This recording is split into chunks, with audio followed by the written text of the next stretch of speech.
Thank you for tuning in to the channel. Please like, share, and subscribe if you like the material. Today on the podcast, I will be making a prediction, which is very rare. However, I want to set in stone or document these concepts that I see materializing with the organization. So today I'm predicting some new light. In my observation within my 10 years at Bethel, I observed that the governing body knights brothers. Well, what do I mean? They'll take a brother that does not profess to be anointed and persuade him, convince him that he is. Oh, why would they do such a thing? Well, because they need the brother's experience, but more importantly, they need his loyalty and proven track record. He has to be a company man. The society cannot afford to have another Raymond Franz. Do you know who that is? He was a governing body member who became an apostate, and he wrote a book called Crisis of Conscience. Or what about Leo Greenlees? Do you know who that is? I would encourage you to research both of these men and their history with the organization. Raymond Franz alone caused many Jehovah's Witnesses to wake up from a religion that the modern world is calling a cult. When I was at Bethel, I went to Brooklyn to have a meeting with Brother Dan Sidlick, who was on the governing body. While I was waiting in the mezzanine area to meet with him, I saw a brother from Walk Hill come out of a meeting with two governing body members. He went to the phone and called his wife, and I heard him tell her distinctly, "The brothers think that I'm anointed." And I could hear her screaming through the phone like with amazement. And then he said, "I have to talk to you more about it when we get home. I just wanted to tell you," whatever. The next thing I knew, that brother was partaking at the memorial, and he's still a Bethelite. He was about 52 years old, and I just knew that they were going to make him a governing body member, so I was shocked to hear that he hadn't become one yet. In fact, I was shocked that Ken Cook, similar circumstances, had become a governing body member before this brother. For the Bethelites that follow my channel, he has the first name of a Bible character, and he's at Walk Hill. And by the way, keep your eyes on a man like John Ekron. I could see someone like him becoming anointed and also ending up on the governing body someday. Imagine this. You're a regular Bethelite. You've been at Bethel 30 years. Great speaker, proving yourself, overseer for many years in different departments. And the brothers come to you and they say, "Hey, we noticed something different about you. The governing body thinks that you might be of the anointed. Have you ever felt a certain way?" And you say, "Well, I thought it was gas." And then they convince you that you're of the anointed. Brother, go home and pray about it. Get back to us. We think Jehovah wants to use you in a marvelous way. You see how that goes? If you really stop and think about it, it makes sense. Jehovah's Witnesses is a big corporation. They're nothing more than a big company that wishes to use the best talent. Sunday night, I spoke to a friend of mine that's been serving at Bethel. We served together. He's been there for 30 years. If he really told the society how he felt, they would label him an apostate. But the reason he stays at Bethel is because he felt like the society used him for his best years. And so what he does, he serves, but he's a great speaker. Some of the friends invite him to come out and speak, like this last memorial. He was flown out with whistles and bells, and he gave a great talk, and it was like a nice little vacation. You see, that's how I was able to meet Prince at Bethel, is because he had best friends that were Bethelites. And imagine the perks they would get having a best friend like Prince with loads of money. It's just what happens. But that's a story for another day. Getting back to my friend at Bethel, once he figured out that the society was deceiving people and not really the truth, he decided to make the situation work for him. Because imagine how tough it is transitioning back out into the real world. So he sells antiques online. And that's all I'm going to say because I don't want to jeopardize his situation. You see, that's his form of retirement because all those Bethelites that served there for 30 years, a lot of them, right, they went out and married a sister that they would never be able to get on a dry day, but they were able to pull those girls because they were Bethelites. Some of the corniest guys in the world, right? And now you bring in a sister to call her your wife. She forgoes having children that she wants really bad, all because you want to stay in your assignment. And then Watchtower just decides, hey, we're going to lay you guys off.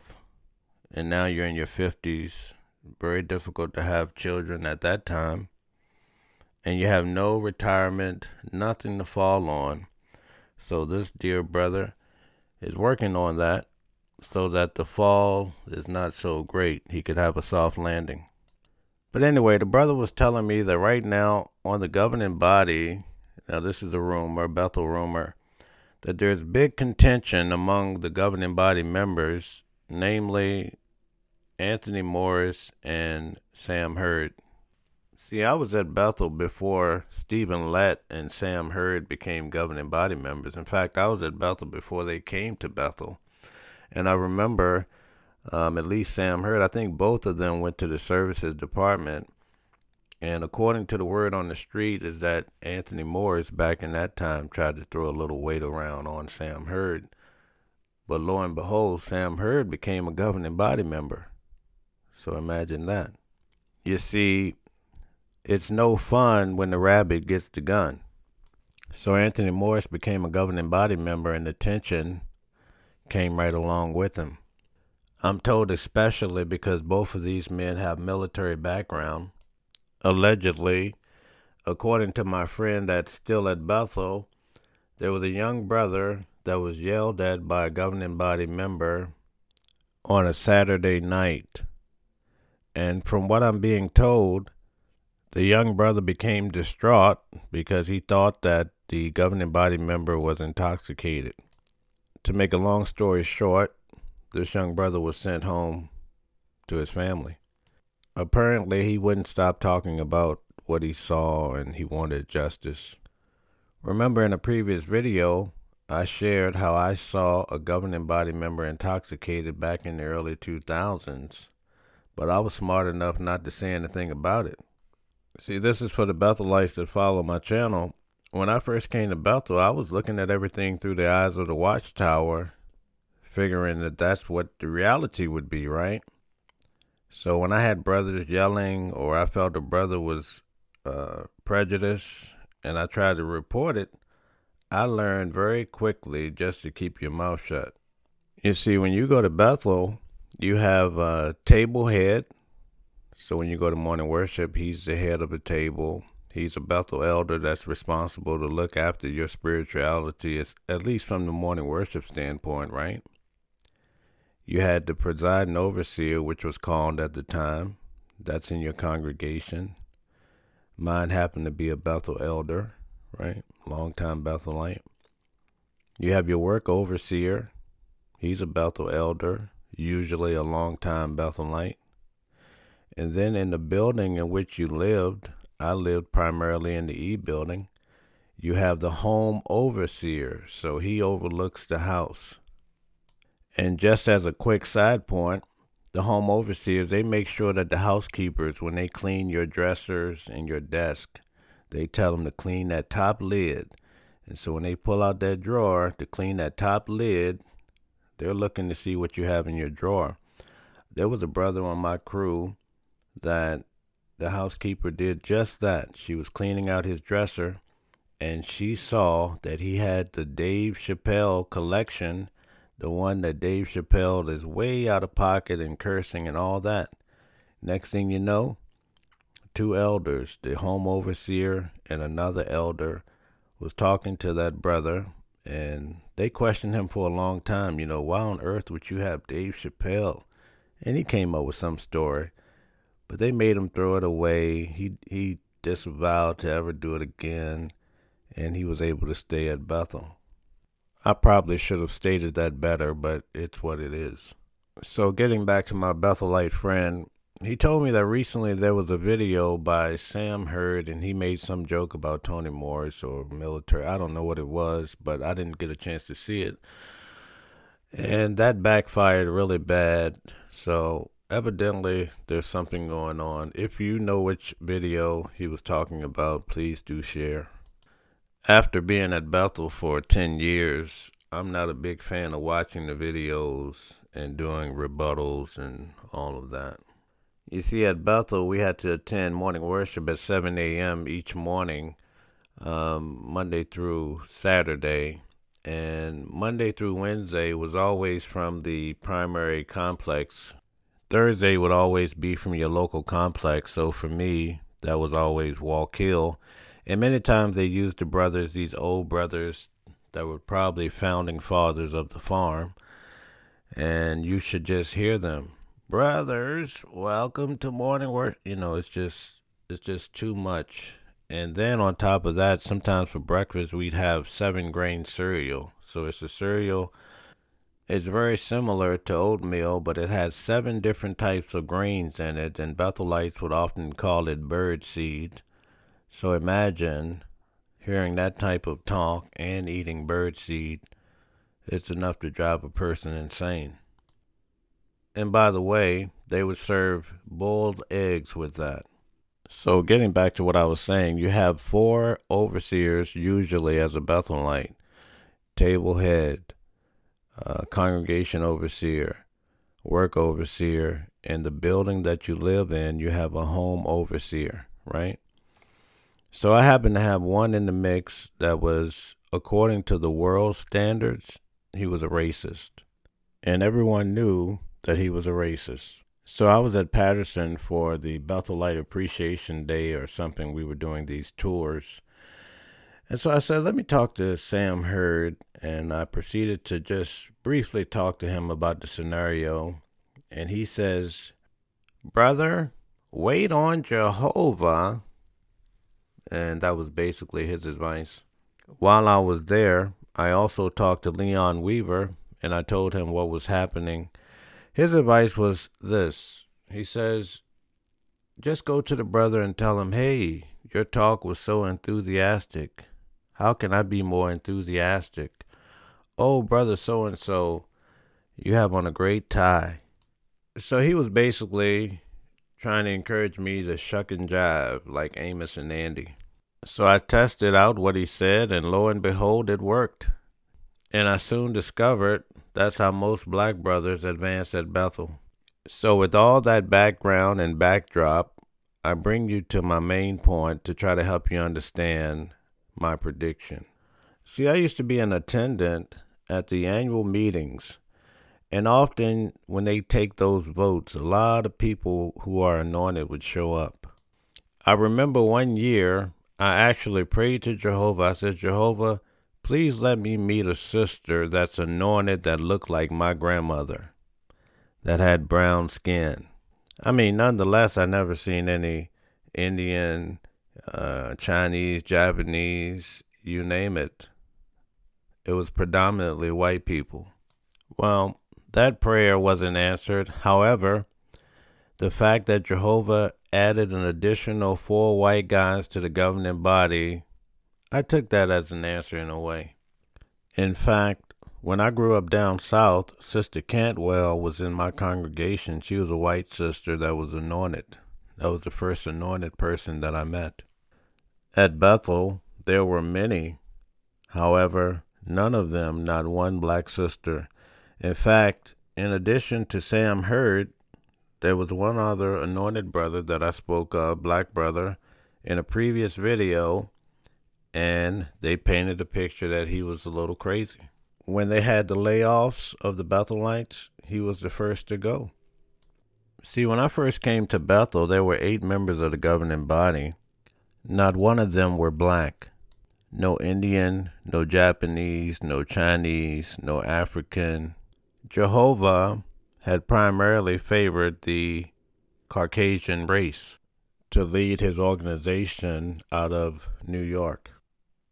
I remember somewhere around the year 2001, I went down to morning worship and I looked up at the television screen that we watched for the speaker. And I thought to myself, man, the end of the world is coming and I'm never getting married and having kids in this system. The reason I came to that conclusion is because Jehovah's Witnesses were teaching me, or teaching the organization at large, that the generation of 1914 would not pass away before the end comes. And here I am sitting at morning worship looking at 8 governing body members who are old. So in my mind, the end must be imminent, right away, now. I remember one of the governing body members dying while giving a talk at a district convention. I remember Brother Barr losing his place at morning worship as though he didn't even know where he was. I remember Brother Albert Schroeder giving a talk on a Monday night after Watchtower study. He started praying, and he prayed for about 15 minutes. He never realized that he had transitioned into his talk, and I started to realize how fragile these men were. One by one, these men started to die off. Then all of a sudden, they started to create the governing body helpers, and then they started to announce at Bethel all of these different corporations, and then they created the branch committee for the United States. And then behind the screens, the society was getting money from the government, which I don't think they broadcast. And in order to get some of these monies, you would have to satisfy certain requirements. And that's when they added a black man to the governing body. One. You know, it's like when you go to the bank, some of these banks, they have one black person working there. They call them a token. In other words, they do just enough to stop the chatter. Well, here's the point. So far, it appears that they will not add an additional black brother while Sam Hurd is still alive. So the question is, when he transitions to his heavenly places, what will the organization do? In the past, when they need to replace a brother on the governing body, they just reach out and grab an anointed brother. There's plenty of them throughout the organization and many at Bethel. But the black brothers are slim pickings. So where on earth are they going to get a replacement for Sam Hurd? More than likely, they will have to persuade a brother that does not profess to be anointed, persuade him that he is, so that he can be added to the governing body. Yes, I'm talking about a black brother that has proven himself to be worthy to go on the governing body. And I'm talking about now in 2022. As the years go on, 2030, 2040, and there's no end, that 1914 generation teaching that the society has changed just like the March wind, it's going to be a big problem for them. See, the society was very good at selling 2 products that I saw at Bethel. Number 1 was the printed magazines and books, right? You couldn't beat them. Number 2, they were selling paradise by way of the end of the world. The end is coming, the end is coming. Well, time and modern technology has caused them to give up the printing world and move into the real estate world. Also, time is 2022 has caused them to lay off in 1914, and eventually they will have to hang up that 1914 belief system completely. When I was at Bethel, there was a rumor that 2 governing body members almost went to blows over this generation understanding, and that's why in the Watchtower, one year they taught this way, the next year they taught that way, and they went back and forth for some time. Most recently, David Splain did a video about 1914 and this generation, that left people more confused than ever. In fact, there are rumors floating about David's spleen at this time as well, and his silence. Thank you for tuning in to the channel. Please like, share, and subscribe if you like the material.